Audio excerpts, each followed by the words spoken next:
हमारे साथ deputy speaker Ranveer Gangwa जी है। हम इनसे बात करेंगे कि आज आप किस प्रोग्राम के तहत से चर्चा है। आज भारतीय जनता पार्टी के सिरसा लोकसभा से उम्मीदवार अशोक तंवर जी का नामांकन था, जिसमें माननीय मुख्यमंत्री भी आए और मेरी भी ड्यूटी लगी थी। तो आज उनका नामांकन करवा करके और उनका रोड शो भी था, उसमें आए थे।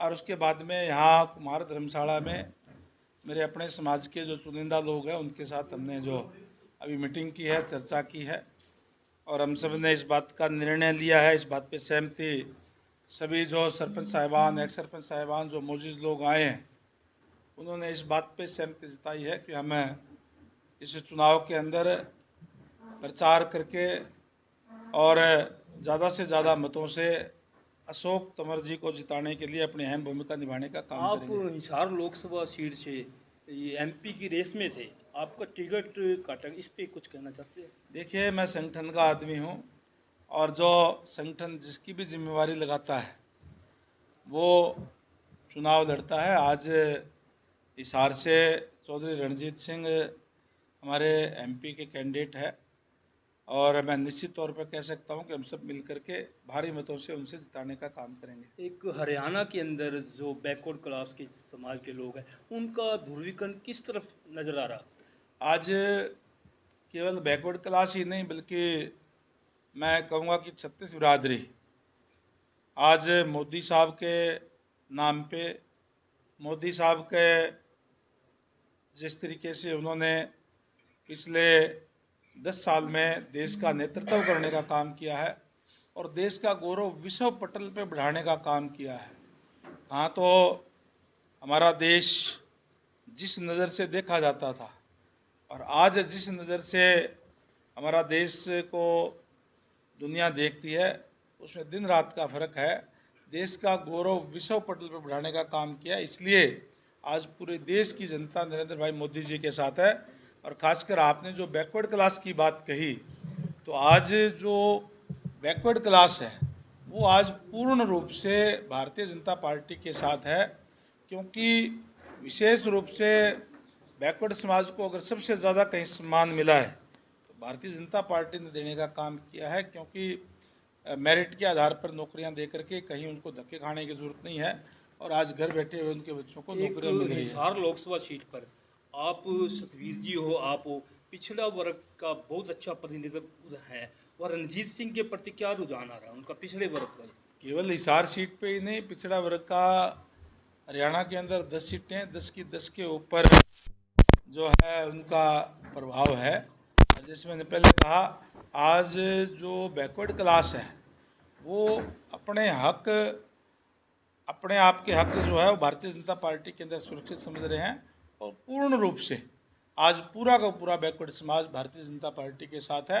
और हरियाणा के अंदर मैं समझता हूँ कि 10 की 10 सीटें हम जीतने जा रहे हैं और बैकवर्ड क्लास की उसमें अहम भूमिका होगी। एक गंगवा जी, आप बहुत ही सुलझे हुई हैं, अति पिछड़ा वर्ग है जो हरियाणा के अंदर, उस वर्ग को एक सीट नहीं दी गई, दूसरे वर्गों को लोकसभा के अंदर प्रतिनिधित्व, इस पे आप क्या कहना चाहते हैं? न कांग्रेस ने दिया, न बीजेपी ने। देखिए, कांग्रेस ने तो कभी मान सम्मान दिया ही नहीं। मोस्ट बैकवर्ड की अगर आप बात करते हैं तो भारतीय जनता पार्टी ने हमेशा बैकवर्ड क्लास को मान सम्मान देने का काम किया है और अब भी चाहे मोस्ट बैकवर्ड से हूँ, मैं डिप्टी स्पीकर भी हूँ और आज हमारा सौभाग्य भी है कि जिन लोगों को जिम्मेदारियाँ लगाई गई थी बैकवर्ड समाज के लिए भी, क्या क्या और होना चाहिए, किस तरीके से उनकी डिमांड्स है, क्या क्या उनकी समस्याएं हैं, चाहे क्रीमी लेयर की है, चाहे वो क्लास 1 और 2 के अंदर वो रिजर्वेशन देने की बात है, चाहे उनके सरकार के अंदर और ज़्यादा भागीदारी देने की बात है। जो लोग उसके अंदर, जिनकी कमेटी थी, जो लोग उनके चर्चा कर रहे थे, आज कमांड उनके पास आज हरियाणा प्रदेश की है। नायब सैनी जी जो है वो उस हमारी कमेटी के अंदर ही थे और हमने माननीय मुख्यमंत्री महोदय से समय लेकर के उन पर चर्चा करनी थी।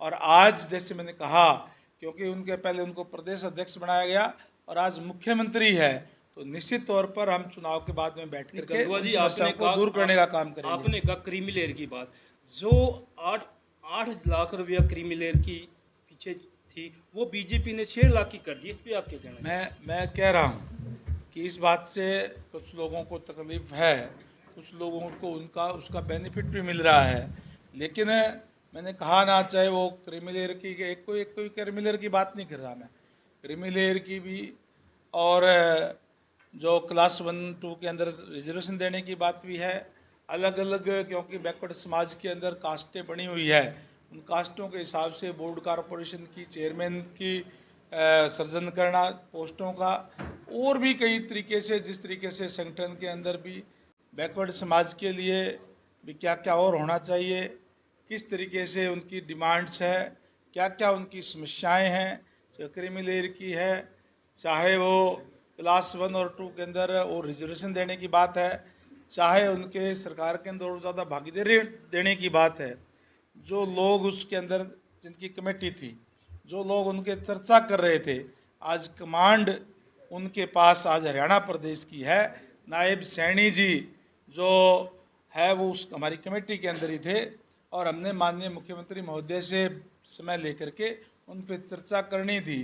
और आज जैसे मैंने कहा, क्योंकि उनके पहले उनको प्रदेश अध्यक्ष बनाया गया और आज मुख्यमंत्री है, तो निश्चित तौर पर हम चुनाव के बाद में बैठ करके जी समस्याओं को दूर करने का काम करेंगे। आपने कहा क्रीमी लेयर की बात, जो 8 लाख रुपया क्रीमी लेयर की पीछे थी, वो बीजेपी ने 6 लाख की कर दी। इस पे आप क्या कहना है? मैं कह रहा हूँ कि इस बात से कुछ लोगों को तकलीफ है, कुछ लोगों को उसका बेनिफिट भी मिल रहा है, लेकिन मैंने कहा ना, चाहे वो क्रीमी लेयर की एक कोई क्रीमी लेयर की बात नहीं कर रहा मैं, क्रीमी लेयर की भी और जो क्लास 1-2 के अंदर रिजर्वेशन देने की बात भी है, अलग अलग, क्योंकि बैकवर्ड समाज के अंदर कास्टें बनी हुई है, उन कास्टों के हिसाब से बोर्ड कॉरपोरेशन की चेयरमैन की सृजन करना पोस्टों का, और भी कई तरीके से, जिस तरीके से संगठन के अंदर भी और सरकार के अंदर भी उनका प्रतिनिधित्व देना, इस पे भी सारी बातों पे चर्चा करने के लिए कमेटी बनी थी।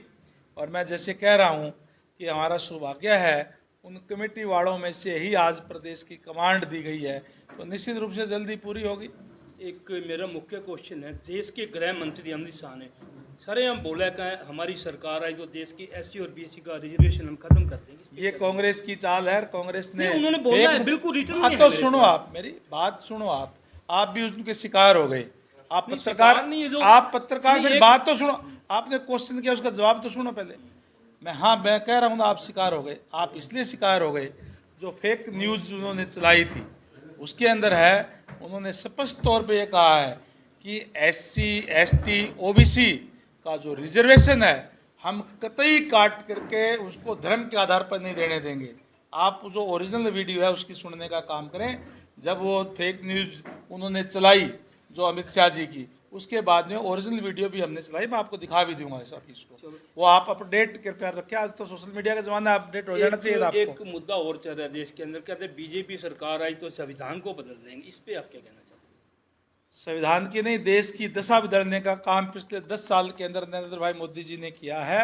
जिन लोगों के पास और कुछ कहने के लिए नहीं है, जो लोग ये कहते थे कि हम गरीबी को हटाने का काम करेंगे, 70 साल के अंदर उनको 55 साल तक उनको देश का नेतृत्व करने का मौका मिला, उस टाइम पे उन्होंने अपने समय में कुछ किया नहीं, और अभी कहते हैं कि एक झटके में हम गरीबी हटा देंगे।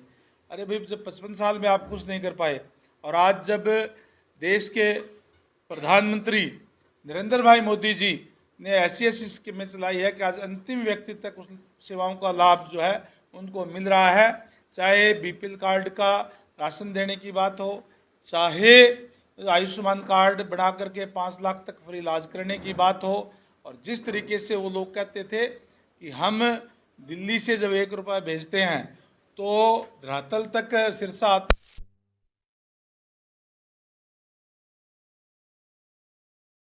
थे, उनकी तरफ उन्होंने ध्यान नहीं दिया कि वो पैसा कहाँ जाता था। आज उस बात पे कहते हैं कि हम ये कर देंगे, वो कर देंगे। जी, मेरा लास्ट सवाल है, सब प्रदेशों से ज़्यादा हरियाणा बेरोजगारी की दर में पहले नंबर पर है, और इसके अंदर जो रेशो आ रहा है 37.4 का आ रहा है। ये आंकड़े भी कांग्रेस के लोगों के नहीं, ये डाटा ये CMI नहीं है। मैं ओरिजिनल रिपोर्ट मैं दिखा दूंगा आपको। जो सीएमआई की जो रिपोर्ट है उसके जो आंकड़े हैं वो 6%, 6 पॉइंट कुछ है, और वो लगातार कोई आज से नहीं है, काफ़ी टाइम से है। ये इस टाइप के आंकड़े पेश करना ये राहुल गांधी का काम है। अलग अलग वो इस टाइप की पता नहीं वो कहाँ से उठा करके इस टाइप के देते हैं। उन लोगों के पास और कुछ बचा नहीं। कहीं तो कोई फेक मीडिया चलाते हैं, कोई फेक जो है वो न्यूज़ चला करके सुर्खियाँ बटोरने का प्रयास करते हैं। धन्यवाद।